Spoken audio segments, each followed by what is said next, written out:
Are you not afraid of interviewing the conqueror of British Empire as you are British? You are not afraid of... In the heart of Africa, in a land rich with beauty and resilience, there once rose a man whose name would spread fear across the continent. Idi Amin Dada. To some he appeared as a liberator, to others he would forever be remembered as a tyrant and a butcher.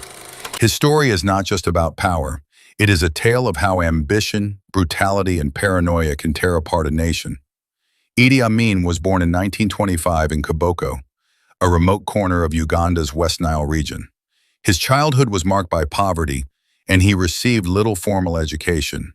What he lacked in schooling, he made up for in sheer physical presence. Towering at over 6 feet tall, Amin's strength and size caught the eye of Uganda's colonial rulers. He joined the British colonial army not as a soldier but as a cook. Still, destiny had bigger plans. His imposing frame and fearlessness earned him a place in the King's African Rifles, where he became known for his discipline and his mercilessness. His loyalty and ruthlessness carried him far. During British campaigns in Kenya against the Mau Mau rebels and in Somalia, Amin proved himself a capable, though brutal soldier. By the time Uganda gained independence in 1962, he had risen swiftly through the ranks. In a country struggling to define its identity after colonial rule, Amin's influence was growing faster than anyone could have imagined. It was Prime Minister Milton Obote who first saw Amin as the perfect ally. Obote relied on Amin's military muscle to keep his fragile government afloat. Together they crushed rivals and held Uganda in a grip of intimidation. But beneath their alliance lay jealousy and suspicion. Amin's charisma captured the people's attention, often outshining Obote himself. And as the Prime Minister's trust in him deepened, so did Amin's own hunger for power. Then came January 1971. Obote was away in Singapore for a Commonwealth summit. Amin seized his chance. Tanks rolled into Kampala, and within hours, the army announced a new government. The people cheered. Many saw Amin as a hero, a man of the people who could bring Uganda a fresh start. But behind his wide smile and playful charm, the seeds of terror were already taking root. The butcher's reign had begun. Once in power, Amin wasted no time. He dissolved parliament, ruled by decree, and filled his government with loyalists drawn from his own ethnic group. What followed was a reign of fear. Judges, professors, journalists, and politicians who dared to oppose him were dragged from their homes, tortured, and killed. Bodies floated in the River Nile. Mass graves scarred the countryside. In Uganda, survival meant silence.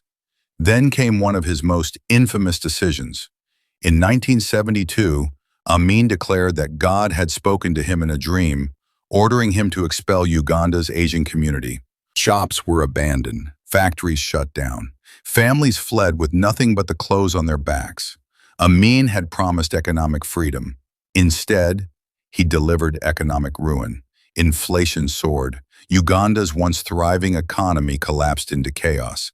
While his nation bled, Amin lived lavishly.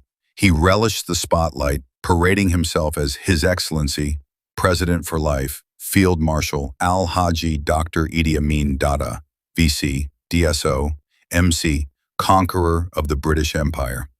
He staged bizarre parades, boxed with champions, and even swam with crocodiles to show his fearlessness. To the outside world, he sometimes looked like a clownish showman, but inside Uganda, he was a merciless tyrant. The contradiction was part of his power. The world might laugh, but his people lived in terror. Paranoia consumed him. Betrayal was his obsession. Ministers who once dined at his table disappeared. Generals who fought by his side were executed on false charges. Even loyal soldiers were not safe.